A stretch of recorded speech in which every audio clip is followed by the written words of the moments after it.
Hi guys, welcome to धन। दोस्तों, आज तक हमने बहुत सारी डेरिवेटिव और टेक्निकल की स्ट्रेटजीज डिस्कस करी हैं। कुछ स्ट्रेटजीज में हमने इंट्राडे ट्रेड सीखा, कहीं पर हमने स्विंग सीखा और कहीं पर बड़ी पोजीशन लेना भी सीखा। ये सारी चीजें हमने मिड कैप और स्मॉल कैप दोनों कैटेगरी के स्टॉक्स में सीखी। ना सिर्फ स्टॉक्स में बल्कि कमोडिटीज में भी हमने किस तरीके से ट्रेंड फाइंड आउट करना है, ये सारी चीजें पता करने की कोशिश करी। यहां पर हमने छोटे टाइम पीरियड का चार्ट यूज किया, बड़े टाइम पीरियड का चार्ट यूज किया, डेरिवेटिव का एनालिसिस किया और टेक्निकल इंडिकेटर्स का एनालिसिस किया। Apart from the key fundamentals of the company, हम उस लेवल से बढ़कर आज यहां तक आ चुके हैं कि इस वीडियो में मैं आपके साथ कोई ट्रेडिंग स्ट्रेटजी डिस्कस नहीं करूंगा। अब हम यहां पर करेंगे लाइव एनालिसिस मार्केट का, जहां पर मैं आपको यह बताने की कोशिश करूंगा कि आप जैसे ही चार्ट खोलते हैं किस तरीके से आप मार्केट का एनालिसिस कर सकते हैं, कौन सी स्ट्रेटजी को डिप्लॉय करने के बारे में सोच सकते हैं। अगर आप हमारे चैनल को लगातार फॉलो कर रहे हैं तो आपको अभी तक बहुत सारी स्ट्रेटजी समझ में आ चुकी होंगी, लेकिन एट द सेम टाइम आपके माइंड में यह भी आ रहा होगा कि कौन सी स्ट्रेटजी कब यूज करनी है, क्या सारी स्ट्रेटजीज यूज करनी भी है या नहीं करनी है, क्या मुझे इनमें से कोई एक स्ट्रेटजी सिलेक्ट करनी है या फिर अलग अलग टाइम फ्रेम पे अलग अलग स्ट्रेटजीज चूज करनी है। दोस्तों, ऐसे बहुत सारे थॉट्स, ऐसे बहुत सारे क्वेश्चंस आपके माइंड में आ सकते हैं। ये वीडियो उन सारे क्वेश्चंस का आंसर रहेगा, जहां पर मैं आपको यह बताऊंगा कि जैसे ही मैं चार्ट खोलता हूं मेरे माइंड में क्या चलता है, वो सारी की सारी चीजें मैं आपके साथ डिस्कस करने वाला हूं। दूसरा इंपॉर्टेंट चीज, मैं यहां पर आपसे कम बातें करूंगा, खुद से ज्यादा बातें करूंगा कि जैसे ही मैंने चार्ट खोला मेरे माइंड में क्या चलता है, मैं किस तरीके से मार्केट को एनालाइज करने की कोशिश करता हूं और मैं कैसे अपने ट्रेड्स को पहले से प्लान कर लेता हूं।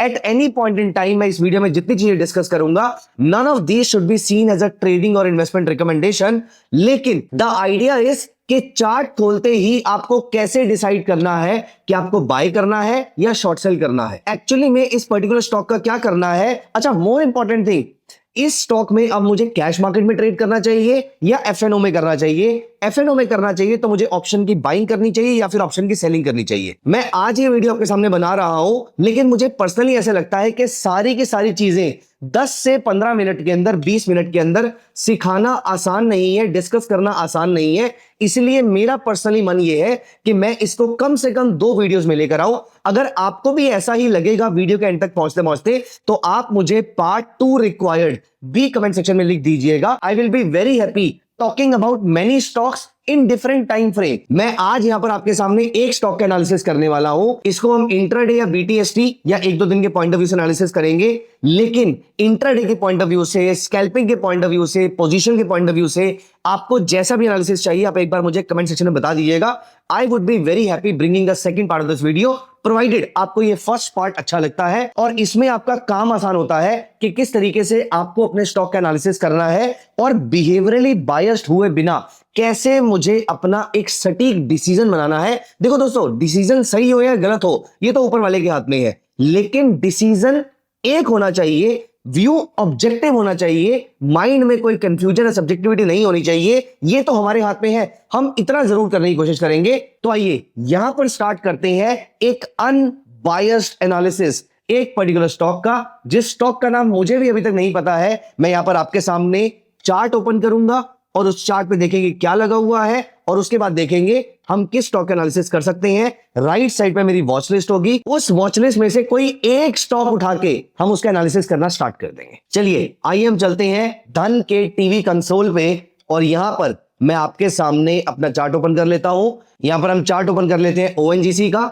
ओएनजीसी का चार्ट ओपन कर लिया है हमने और यहां पर हमारे सामने, अगर मैं इस चार्ट को जूम आउट करूं, ये एक आवरली चार्ट है। अगर मैं इस चार्ट को जूम आउट करता हूं और मैं जितना जूम आउट करता जा रहा हूं इसका ट्रेंड नीचे की तरफ आता जा रहा है, इसका मतलब इस स्टॉक में लंबे पीरियड से डाउन ट्रेंड चल रहा था। दोस्तों, आपको मेरी बात सुनकर इतना तो समझ में आ गया होगा, and this I can assure you also कि मैंने अभी तक ये वीडियो स्टार्ट करने से पहले इस चार्ट को नहीं देखा था, क्योंकि मैं पर्सनली एक अनबायस्ड ओपिनियन लेकर आना चाहता हूं आपके सामने। मैंने यहां पर ओएनजीसी का 1 आवर चार्ट ओपन कर दिया है। वैसे मेरा personal favourite time frame 2 hour का होता है, लेकिन क्योंकि मैं चाहता हूं इस वीडियो को ज्यादा वर्सेटाइल बनाना, जो आप इंट्राडे और स्विंग दोनों में यूज कर पाए, इसीलिए मैंने टाइम फ्रेम को थोड़ा सा छोटा रखा है। लेकिन स्टॉक का नाम मुझे नहीं मालूम था, यहां पर मैंने ओएनजीसी ओपन कर दिया है। यहां पर ओएनजीसी में मुझे एक बात तो समझ में आ चुकी है कि ये मार्केट बहुत ज्यादा, कि ये स्टॉक बहुत ज्यादा डाउन हुआ है। ऊपर के लेवल से अगस्त से लेकर जो इसने फॉल स्टार्ट किया था अभी तक ये ऑलमोस्ट 30% डाउन है। 343 के ऑलमोस्ट हाई से ये 240 के आसपास आ चुका है, ऑलमोस्ट 30% के आसपास डाउन है। चलिए ठीक है, अच्छी बात है, अगर ये डाउन है तो यहां पर बायर्स को बाइंग करने की अपॉर्चुनिटी मिल सकती है। तो यहां पर मुझे ये चीज समझ में आ रही है कि यहां पर शॉर्ट सेल करने का लॉजिक तो फिलहाल समझ में नहीं आ रहा, because the market is oversold. Unless until यहां पर मुझे दोबारा से पिछला लो ब्रेक होता हुआ मिलेगा, मैं उससे पहले तो मैं शॉर्ट सेल नहीं करने वाला। मैं यहां पर एक बार पहले आरएसआई अप्लाई करूंगा, मैं देखूंगा कि आरएसआई ओवरसोल्ड हो चुकी है नहीं हो चुकी। जहां तक मुझे लग रहा है कि वो हो ही चुकी होगी, और ये हमने आरएसआई अप्लाई कर दिया। एक बार नहीं, मल्टीपल टाइम्स आरएसआई ओवरसोल्ड हो चुकी है। लेकिन अभी के लिए अगर हम यहां पर नोटिस करें तो हमें आरएसआई में रिसेंटली एक डाइवर्जेंस देखने को मिली थी, और इस बीच में शॉर्ट टर्म में तो आरएसआई ओवरबॉट भी हुई है। लेकिन अभी तक हाँ, तो यहां पर मेरे सामने एक ट्रेंड क्लियर हो रहा है। अच्छा, मैं सबसे पहली चीज ट्रेंड पता करने के लिए क्या करता हूं, सबसे पहली चीज मैं ट्रेंड पता करने के लिए करता हूं, इसमें मैं 3 मूविंग एवरेजेस लगाता हूं, EMA1, EMA2, EMA3, जिसमें से पहली मूविंग एवरेज मेरी रहेगी 9 पीरियड मूविंग एवरेज। आप में से जो लोग मुझे पिछले कुछ लंबे पीरियड से फॉलो कर रहे हैं उन्हें मालूम होगा कि मैं मोस्टली या तो 9, 30 और 100 पीरियड का मूविंग एवरेज यूज करता हूं, और या फिर मैं 20, 50 और 200 का यूज करता हूं। अगर मुझे शॉर्ट टर्म व्यू लेना होता है तो मैं छोटा पीरियड यूज करता हूं, और अगर मुझे थोड़ा सा ब्रॉडर व्यू लेना होता है एज इन ऑप्शन सेलिंग के पॉइंट ऑफ व्यू से, मुझे मंथ एंड तक का व्यू लेना है, तो मैं यहां पर 20, 50 और 200 पीरियड की मूविंग एवरेज यूज करता। लेकिन अभी के लिए मैंने 9 और यहां पर 30 और 30 का मैं यहां पे कलर चेंज कर देता हूं। ये हो गई मेरी 30 पीरियड मूविंग एवरेज, और तीसरी हो गई मेरी 100 पीरियड मूविंग एवरेज। लेकिन मैं आगे बढ़ने से पहले आपको यहां पर बता दूं, क्योंकि मुझे भी नहीं पता कि इसका पैटर्न कैसा दिखने वाला है।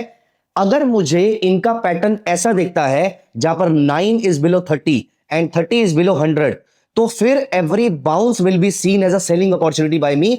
मैं यहां पर हाइकनाशी कैंडल अप्लाई करूंगा, और मैं यहां पर बाउंस पे सेल करने वाली स्ट्रेटजी को यूज करूंगा। लेकिन अगर वो जंबल्ड हो चुकी होंगी, फिर मेरे सामने 2 ट्रेड्स बन सकते हैं। वो मैं आपको तभी बताऊंगा कि वो किस तरीके से हम उसको एनालाइज कर सकते हैं। तो यहां पर मैं आपके सामने अप्लाई कर रहा हूं 9, 30, 100 पीरियड का मूविंग एवरेज, और यहां पर एज यू कैन सी कि इनकी जंबलिंग स्टार्ट हो चुकी है। देखिए, पहले मैं आपको क्या बता रहा था, अगर मार्केट यहां कहीं पर होती मेरे मूविंग एवरेज लगाने के बाद, तो मैंने आपको क्या बोला था, अगर ये 9, 30 से नीचे और 30, 100 से नीचे होगी तो मैं सेल ऑन बाउंस की स्ट्रेटजी अप्लाई करूंगा। और मैं कैसे करता मैं वो बताता हूं अभी आपको। मैंने यहां पर हाइकनाशी अप्लाई कर ली होती, और हाइकनाशी पे every bounce I would be looking for selling. तो मैं यहां पर हर बार मैं मान लिया था कि मैंने मार्केट को यहां पर एनालाइज करना स्टार्ट किया था।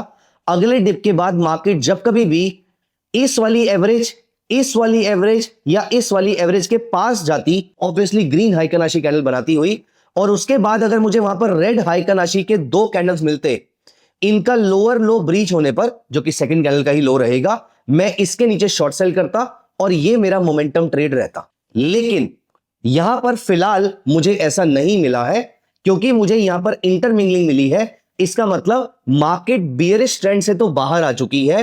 अब मेरे सामने 2 परिस्थितियां बचती हैं। पहली परिस्थिति तो यह है कि मैं ये एक्सपेक्ट करूं, देखो दोस्तों, मैं यहां पर कुछ प्रिडिक्ट नहीं करूंगा, मैं यहां पर कुछ एज्यूम नहीं करूंगा, मैं सिर्फ मार्केट को फॉलो करूंगा, और यहां पर मैं वेट करूंगा या तो ये ब्लू वाली 9 पीरियड मूविंग एवरेज दोबारा से 30 के नीचे चली जाए, और 30 और 9 दोनों ऑलरेडी 100 के नीचे हैं। तो अगर यहां पर सेल सिग्नल दोबारा जनरेट हो जाता है where 9 is less than 30 and 30 will be less than 100, अगर ऐसा सेटअप दोबारा बन जाता है तो मैं ONGC में शॉर्ट सेल सिग्नल क्रिएट कर सकता हूं। यह काम मैं शॉर्ट फ्यूचर करके भी कर सकता हूं, यह काम मैं थोड़ी सी out of the money call बेचकर भी कर सकता हूं। अभी के लिए अगर मुझे इसी समय ट्रेड लेना है तो यहां पर मुझे एक बात तो क्लियर है कि यहां पर मार्केट इंटरमिंगल्ड है, मार्केट साइडवेज है। तो मैं यहां पर एज ऑफ नाउ अगर मुझे यहां पर ट्रेड लेना है तो मैं यहां पर थोड़ा सा नीचे का पुट ऑप्शन सेल कर दूंगा, थोड़ा सा out of the money put option sell कर दूंगा, और थोड़ा सा out of the money call option sell कर दूंगा।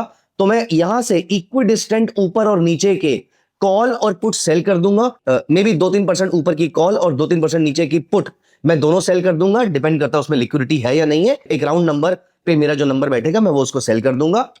और जब तक ये प्रोडक्ट इंटरमिंगल्ड है तब तक मैं अपनी पोजीशन को as it is carry forward रखूंगा। और जहां पर फिर अगेन आगे बढ़ते हैं, यहां पर अगर ये वापस बियरिश हो जाता है तो मैं सेल पुट हटा के सिर्फ सेल कॉल रखूंगा। और या फिर मैं दोनों में ही अपना थोड़ा थोड़ा प्रॉफिट बुक करके, क्योंकि अभी अगर यहां पर ये मार्केट साइडवेज है और यहां पर टाइम पास करती है तो मुझे दोनों का थीटा डीके का बेनिफिट मिल जाएगा और मैं दोनों को ही प्रॉफिट पे या फिर कॉस्ट पे एग्जिट करके, जो भी उस समय का सिचुएशन होगा, मैं यहां पर फ्यूचर सेल कर दूंगा।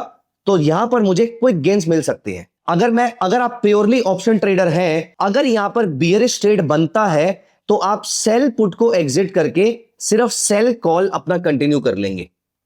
और अगर यहां से ब्लू ऊपर जाती है, येलो उसके नीचे रहती है और ये दोनों रेड को क्रॉस कर जाते हैं, तो मैं सेल कॉल से एग्जिट करके सेल पुट को होल्ड कर लूंगा। और या फिर मैं दोनों से ही एग्जिट करके मैं यहां पर फ्यूचर बाय कर दूंगा। यहां से ऊपर जाने के चांसेस ज्यादा होंगे। तो मैंने आपको मल्टीपल केसेस बताए। मैं इस समय क्या करूंगा, मैं इस समय out of the money call और out of the money put option बेचकर बैठ जाऊंगा। अगर इसमें मार्जिन रिक्वायरमेंट ज्यादा लगती है और मेरे अकाउंट में इतने पैसे नहीं है तो मैं थोड़ी सी out of the money call और पुट बाय भी कर लूंगा, सो दैट मेरे मार्जिन का बेनिफिट मुझे मिल जाए। वहां पर मेरी मार्जिन रिक्वायरमेंट कम भी हो जाएगी और मैं हेज भी हो जाऊंगा और मैं थोड़े से प्रॉफिट के लिए यहां पर प्ले करूंगा, क्योंकि एनीवेज मार्केट साइडवेज है। और यहां पर जैसे ही मेरे मूविंग एवरेज का सेटअप रेडी होगा, मैं यहां पर अपनी एक डायरेक्शन लूंगा और मार्केट में फ्यूचर लेकर बैठ जाऊंगा या सिंगल डायरेक्शन ऑप्शन लेकर बैठ जाऊंगा। जैसे कि मैं आपको इसका एक एग्जांपल भी दिखाता हूं। मान लेते हैं कि वी आर करंटली हियर, क्योंकि आप नोटिस कीजिए जो सिचुएशन अभी है वही सिचुएशन यहां पर भी तो थी। अब यहां पर जब एक बार ये तीनों सेम डायरेक्शन में चलना शुरू हो गई, where is blue is less than yellow and yellow is less than red, means 9 is less than 30 and 30 is less than 100, यहां पर मैं या तो फ्यूचर शॉर्ट सेल कर दूंगा। और अगर आप नोटिस करें, अगर मैंने यहां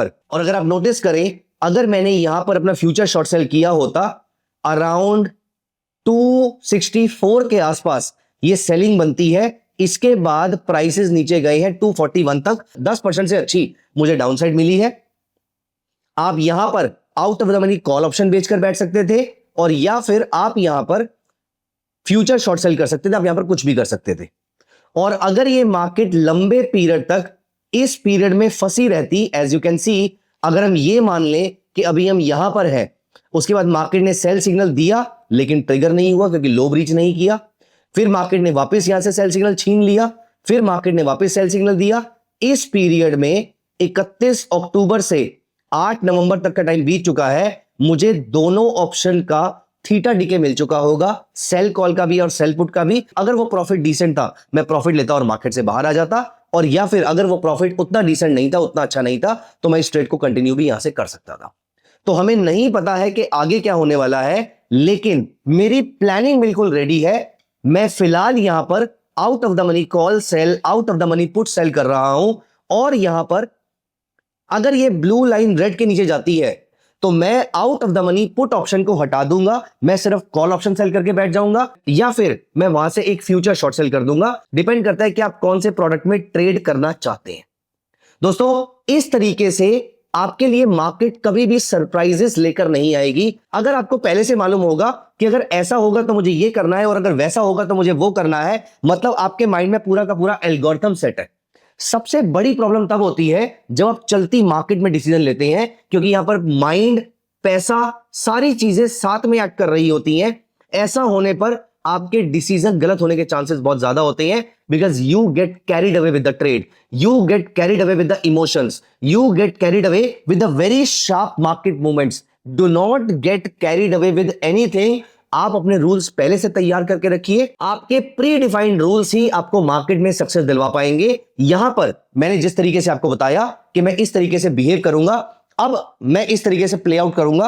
अब अगर ये मार्केट यहां से नीचे आती है, अब अगर मुझे यहां पर 9 पीरियड मूविंग एवरेज 30 से नीचे जाती हुई दिखती है, तो मेरे लिए कोई सरप्राइज नहीं है कि मुझे रॉबर्ट बन के पुट ऑप्शन से एग्जिट कर देना है, जो मैंने पुट सेल कर रखी थी, और सेल कॉल को मेरे को एज इट इज होल्ड करना है या फिर थोड़ा नीचे लाता रहूंगा अगर उसमें प्रॉफिट जल्दी मिलना शुरू हो जाता है तो दोस्तों, इस तरीके से आप मार्केट का एनालिसिस कर सकते हैं और बिना मार्केट आवर्स में अपने थॉट प्रोसेस से डेविएट हुए आप यहां पर अपने ट्रेड को एग्जीक्यूट कर सकते हैं। दोस्तों मार्केट में स्टॉक के प्राइसेस को बार बार देखने से आपका स्टॉक का प्राइस कभी ऊपर नीचे नहीं जाता है, सिर्फ आपका बीपी ही ऊपर नीचे जा सकता है। इसीलिए चलती मार्केट में डिसीजन मत लीजिए। जो डिसीजन लेना है वो या तो ट्रेड लेने से पहले लीजिए या मार्केट बंद होने के बाद डिसाइड करके रख लीजिए, और अदर आई वुड से उसको लिख के रख लीजिए, नोट्स बना के रख लीजिए, क्योंकि लिखने के बाद अपने माइंड को सिग्नल दे चुके हैं कि मुझे क्या करना है।